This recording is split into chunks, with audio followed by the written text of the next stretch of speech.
Hello guys, നമുക്കൊരു Calicut trip പോയാലോ? ഞങ്ങളിതേ രാവിലെ തന്നെ റെഡിയായി റെയിൽവേ സ്റ്റേഷനിലെത്തി. ഇന്ന് നമ്മൾ കുറേ നാളായി വിചാരിക്കുന്ന ഒരു ആഗ്രഹം അങ്ങ് നടത്തിയേക്കാന്ന് വിചാരിച്ചു. അപ്പോൾ ആഗ്രഹം എന്താന്ന് വെച്ചാൽ ഇത് തന്നെ, ഇതിലൊന്ന് കയറണം.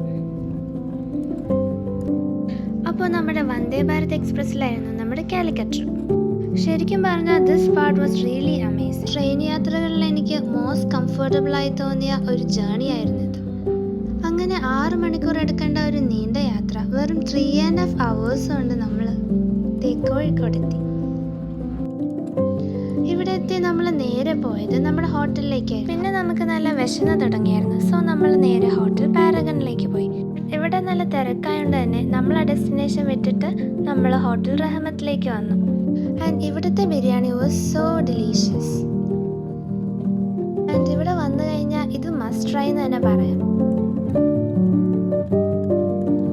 പിന്നെ നമ്മൾ നെക്സ്റ്റ് പോയത് ഹൈലൈറ്റ് മാളിലേക്കായിരുന്നു. ആൻഡ് ഇതും ഒരു മസ്റ്റ് വിസിറ്റ് പ്ലേസ് തന്നെയാണ്. ഇവിടെ നമ്മൾ വെസ്റ്റ് സൈഡൊക്കെ പോയി. പിന്നെ അവിടുത്തെ ഫുഡ് കോർട്ടിൽ നിന്ന് നമ്മൾ കുറേ ഡിസേർട്ട്സ് ഒക്കെ ട്രൈ ചെയ്തു. ഫലൂദ നേഷനിൽ നിന്ന് coffee sundae, death by chocolate, പിന്നെ സൈൻ ലബാനിൽ നിന്ന് ഫേമസ് ആയിട്ടുള്ള പിസ്താഷ്യോ കുനാഫയും, അങ്ങനെ കുറേ ഡിസേർട്ട്സ് നമ്മൾ ട്രൈ ചെയ്തു. പിന്നെ നമ്മൾ നേരെ പോയത് നമ്മുടെ മിഠായി തെരുവിലേക്കായിരുന്നു. ആൻഡ് ഇവിടെ നമ്മൾ കുറച്ച് ഷോപ്പൊക്കെ ചെയ്ത് കഴിഞ്ഞപ്പോഴേക്കും നമുക്ക് ഡിന്നറിനുള്ള ടൈം ആയിരുന്നു. അപ്പോൾ നമ്മുടെ നെക്സ്റ്റ് ഡെസ്റ്റിനേഷൻ ദി ഷാപ്പായിരുന്നു. ഇവിടുത്തെ ഫുഡിൻ്റെ ടേസ്റ്റ് പോലെ തന്നെ എടുത്തു പറയേണ്ട കാര്യമായിരുന്നു ഇവിടുത്തെ പ്രസൻറ്റേഷൻ ഓഫ് ഫുഡ്.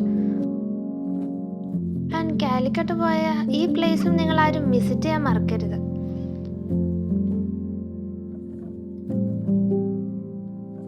നമ്മൾ ഈ ഷോപ്പിൽ നിന്ന് പുറത്തിറങ്ങിയപ്പോഴേക്കും ഇവിടെ ഒരു ക്രൗഡ് തന്നെ കാണായിരുന്നു.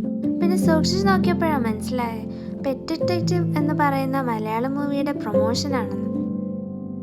സോ നമ്മളങ്ങനെ ആക്ടർ ഷറഫുദ്ദീനെ കണ്ടു. അവിടെ പ്രോഗ്രാമൊക്കെ എൻജോയ് ചെയ്ത് നമ്മൾ ഇവിടെ